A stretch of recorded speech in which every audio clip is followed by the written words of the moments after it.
the member from Courtenay, Alberni, who is our spokesperson on Veterans Affairs, for his passion and dedication to this issue.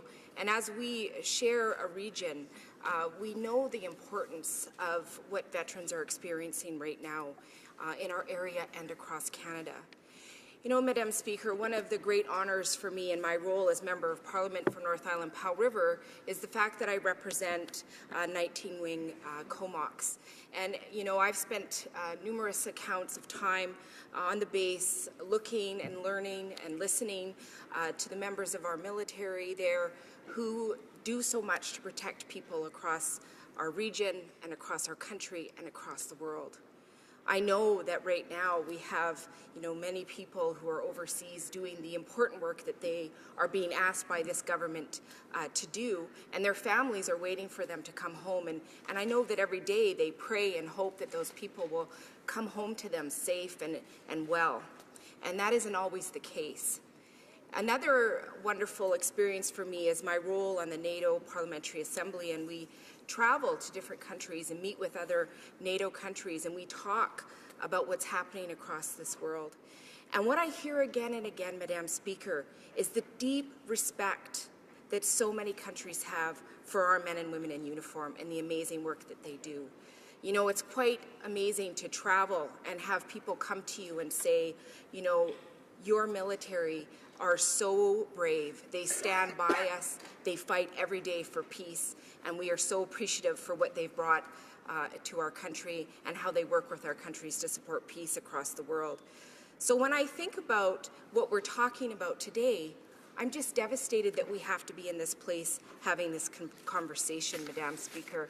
Today the motion reads this, that the House call on the Prime Minister to apologize to veterans for his insensitive comments at a recent town hall in Edmonton and show veterans the respect they deserve by fulfilling his campaign promise to them when he said on August the 24th, 2015, that if I earn the right to serve this country as your Prime Minister, no veteran will be forced to fight their own government for the support and compensation that they have earned.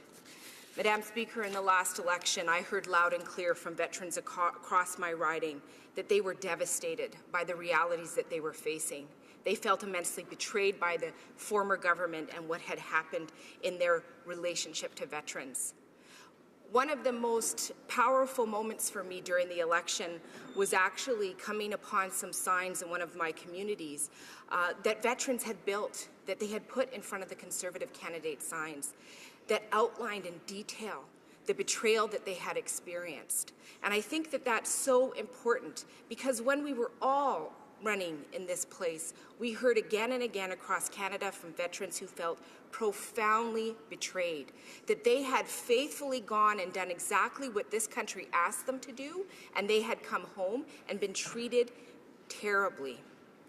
So, I think that in the last few months, we've also seen something tragic happen within our own offices across the riding, and that is veterans coming through the door, veterans that had a lot of hope. They thought that, we're going to wait patiently. We know that this government's got a little bit of time to get things set up. We have some particular challenges, especially being a part of a rural riding, facing some of those distance challenges, knowing that there isn't quite the level of services that we need to deal with things like post-traumatic stress disorder, to deal with the health concerns that we have. And so there was a feeling of we're going to give it some time and we're going to expect that we're going to start to see something change here, something fundamental, so that we feel that sense of value as veterans, as people who serve the country. But sadly, the last several months, we've had more and more veterans coming in. And what's really sad for me and for the people that work for me is how devastated a lot of those veterans are because they've waited and they've been patient, and now they're seeing nothing changing for them. Madam Speaker, during the last election, I just think this is so important. This is what the Prime Minister said. We will also make new and significant investments to meet the sacred obligation that we have to our veterans. This was in their campaign messaging. And so, you know, a lot of veterans felt hopeful for that. And now what I'm hearing regularly in my office is, we thought that this was going to be a sacred obligation. We thought that things were going to change. We had hope, and now we're facing the realities. And now we've heard that veterans will have to wait until the April of 2019 to choose between the existing lump sum and a new lifelong pension that, when all is said and done, will pay less than 1/2 of the pre-2006 pension. Madam Speaker, this is a very deep betrayal. You know, I'm really privileged because I had 3 veterans come forward when they heard about this motion. And they said, Rachel, you know, we want you to share our stories. And so I'm going to do that because that's part of my obligation to my constituents. William Webb is one of those veterans in my riding who served for 20 years before becoming medically released in 2016. One of the challenges for him is there are few supports if you are released medically. And the other challenge, and I think this is important, and I hope this government hears this, that assigned case managers are always changing for veterans because they are on stress leave. And nobody is able to help them navigate the very limited supports available. This is important. We need to understand that the services are falling apart because the people who are trying to deliver those services are leaving because of their own stress leave. In February, his pension was cut significantly due to the pension transitioning funding. So now we have Mr. Webb fighting Veterans Affairs for 2 years with a 10% success rate. And he's asking questions like, I have PTSD, I've tried to qualify for the disability tax credit, and I keep getting rejected. The other reality, and I've heard this not only from Mr. Webb, but from other veterans as well, that they have service dogs that really support them with their post-traumatic stress disorder. And Veterans Affairs simply does not see service dogs as beneficial for these veterans, and there is no financial support. I think it's important that this House recognize that service dogs are extremely expensive. And so for them to get a service dog is a great expense to themselves. And then, you know, one of the biggest challenges for William is the fact that he can't find housing. And now that he has a service dog, trying to find housing is increasingly hard. So where and when is this government going to look at making sure that our veterans receive the housing that they need? How about Don Soignier? So this is important as well. Don served the military for a fairly short period, but when he enlisted, he had no health issues. During his service, he was required to come into contact with asbestos and now has significant health issues because of this. He's been fighting Veterans Affairs since the 1980s, surrounding the chemicals he came into contact with. He wants to see some compensation for this because the medical outcome of what he endured for this country has had a huge impact on him and will always have that. And so again, he's facing the challenges of so many veterans who have very limited supports because they were medically released from duty. And finally, Madam Speaker, Max World.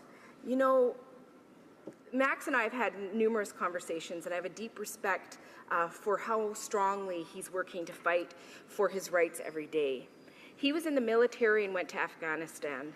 And during that time in Afghanistan, he lost a lot of people around him, and it was really painful. And I think we have to recognize, again, when this country asks people to go and do this, we are asking them to take their own lives and to watch other people pass away in tragic circumstances.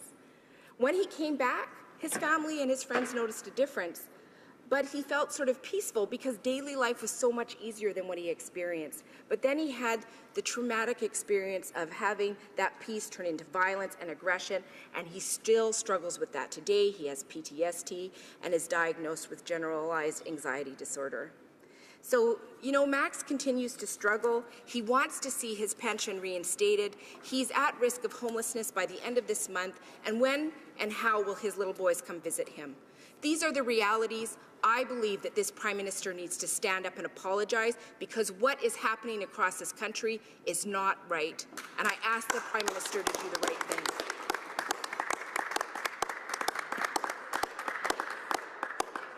The honourable member for Barrie Innisfil. Thank you, Madam Speaker. Madam Speaker, I'd like to ask the honourable member, because I think the Prime Minister was clear and unequivocal in August of 2015 when he stood there in Belleville with veterans as a backdrop, members of his own caucus who are veterans as a backdrop, and said that he will immediately restore lifelong pensions to veterans and that no veteran should ever have to fight their government in court. Now, there was an understanding across the country, Madam Speaker, that in fact a restoring of lifelong pensions meant, and that promise meant, that it was the pension prior to the new Veterans Charter. So I'd like to ask the honourable member, as she goes about and as she talks to veterans, was it their understanding, a clear and unequivocal understanding, that that's what the Prime Minister meant when he made that promise? Thank you, Madam Speaker. The honourable member for North Island Powell River. Thank you, Madam Speaker, and I thank the member for that very important question. And the reality is, I believe that is what veterans believe the promise was. You know, this pension that is now the reality is significantly less. It doesn't include the family. It doesn't look at the realities that so many of our veterans face. And again, it goes back to that sacred oath. When we ask people to experience the things that they experience, to put their life on the line, whether it's domestically or internationally, when we ask our military people to do that, when they come home, they need to believe that we're going to be there for them and that this country is going to honor that sacred promise. And so this government has not fulfilled that promise. They have not fulfilled that promise. And that doesn't mean that they haven't done some things right. It just means that they have not fulfilled the promise they made. Questions and comments? The Honourable Parliamentary Secretary of the Government House Leader.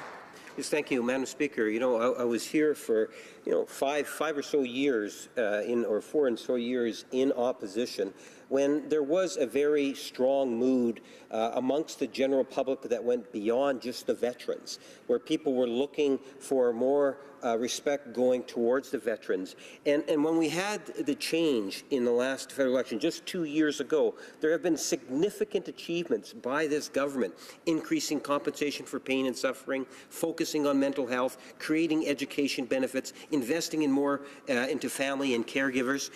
There's literally been hundreds of millions of more dollars that have been invested in by this government. And my question to the member is, will she not, as her colleague did, recognize that there is a significant amount of efforts by this government to date, but yes, there's always room to do better?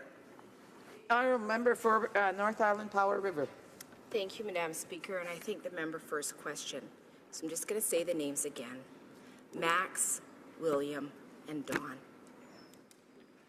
Whenever a decision is made, we have to remember that these are the people that put their lives on the line every single day, that they made a sacred oath to Canada that they would stand up and they would do whatever they were asked to do. And now that is not coming back to them. You know, Madam Speaker, yesterday there was an article that the CPC wrote, and I think it's important that we understand that it said in there has been 14 different studies in the last few years and over 190 recommendations.